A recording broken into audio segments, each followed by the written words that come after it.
प्रकरण ए। चौथा प्रकरण। गुरु अष्टावक्र द्वारा ज्ञानियों के विषय में जो कुछ कहा गया, उसके उत्तर में जनक जी कहते हैं, हंतात्मज्ञस्य धीरस्य खेलतो भोगलीलया न ही संसारवाही के मुए से समानता।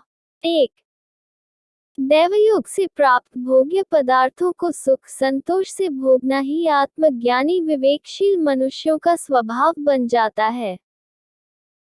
भोग विलास में लिप्त मूर्ख मनुष्यों की भोग लीला से उनकी तुलना नहीं की जा सकती। प्रारब्ध कर्म के भोग में कष्ट होने पर भी ज्ञानी धीरता से क्लेश सह लेता है, जबकि अज्ञानी मूर्ख अधीरता के कारण क्लेश भी असहनीय बना लेता है। एक, यत् पदम प्राप्स्वो दीनाः शक्राद्याः सर्वदेवताः अहो तत् स्थितो योगी न हर्षमुपगच्छति। 2, अत्यंत ऐश्वर्यशाली इंद्रादि देवता भी जिस व्यवहारिक आत्म प्रधान जीवन पाने में असमर्थ होकर निराश हो जाते हैं, उस उच्च स्तरीय जीवन को पाकर भी ज्ञानी अत्यधिक सुखी होने का अभिमान कदापि नहीं करता है। 2, उसके लिए आत्मसुख से बड़ा कोई सुख नहीं होता, जो उसे नित्य प्राप्त होता है। तज्ञस्य पुण्य पापाभ्यां स्पर्शो ह्यन्तर्न जायते न ह्याकाशस्य धूमेन दृश्यमानापि संगतेः। 3, आत्मज्ञानी व्यक्ति जीवन में पुण्य पाप की राह में गुजरता हुआ भी ठीक उसी तरह उनसे लिप्त नहीं होता, जैसे धुएं से आच्छादित होने पर भी धुआं कभी आकाश का अंग नहीं बनता।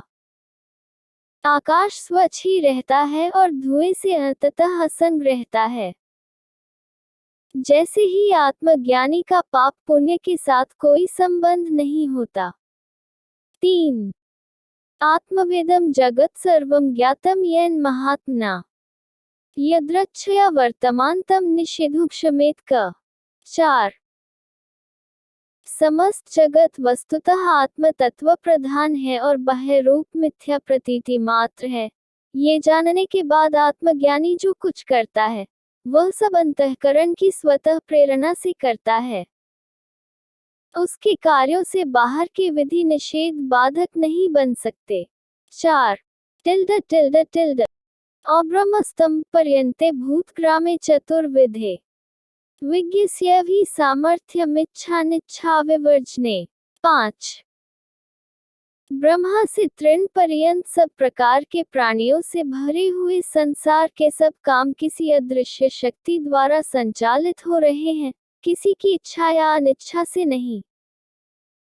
इच्छा और अनिच्छा का विसर्जन आत्मज्ञानी पुरुष ही कर सकता है। अतः वही सुखी है, क्योंकि उसे न तो कोई इच्छा है, न अनिच्छा। 5, आत्मानमद्वयं कश्चित् जानति जगदीश्वरम् यद्वेति तत्स करोति न भयं तस्य कुत्रचित्।